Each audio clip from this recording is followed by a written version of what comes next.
చిన్న వయసులో ఒక 5 ఏళ్ల వయసులో 6 ఏళ్ల వయసులో ఉన్నటువంటి పిల్లలకి ఫాదరే సూపర్ హీరో. వాళ్ళ ఫాదర్ సూపర్ మ్యాన్ అనుకుంటారు. ఏమైనా చేయగలడు మా నాన్న ప్రపంచంలో సాధించలేదంటే ఏం లేదనుకుంటారు.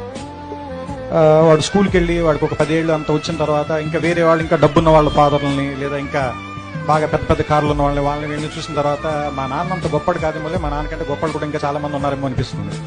అదే ఒక 15 ఏళ్ళు దాటి 18 ఏళ్ళు వస్తున్నప్పుడు నాన్న సిగరెట్ కాల్చదురా, లేదా బాగా చదువుకోరా, రాత్రిపూట ఇడ్లీకి ఇంటికి రారా, ఇలాంటివన్నీ చెప్పినప్పుడు మా నాన్న ఏంటి బాగా నచ్చదొబ్బుతున్నాడు, చేదస్తాం అనుకుంటాను, మా నాన్నకి సరిగ్గా తెలియదు అనుకుంటా బతకటం, అందుకని ఇలా అయిపోయాడు అనుకుంటాను.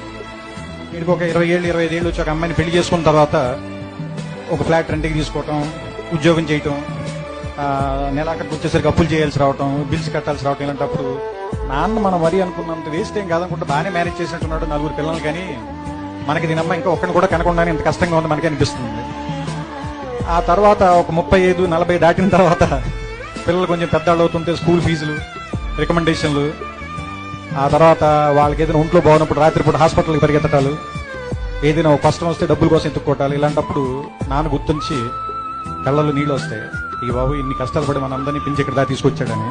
కానీ మనం అది చెప్పేసరికి చాలా మంది నాన్నలు 2 రోజు చచ్చిపోతారు.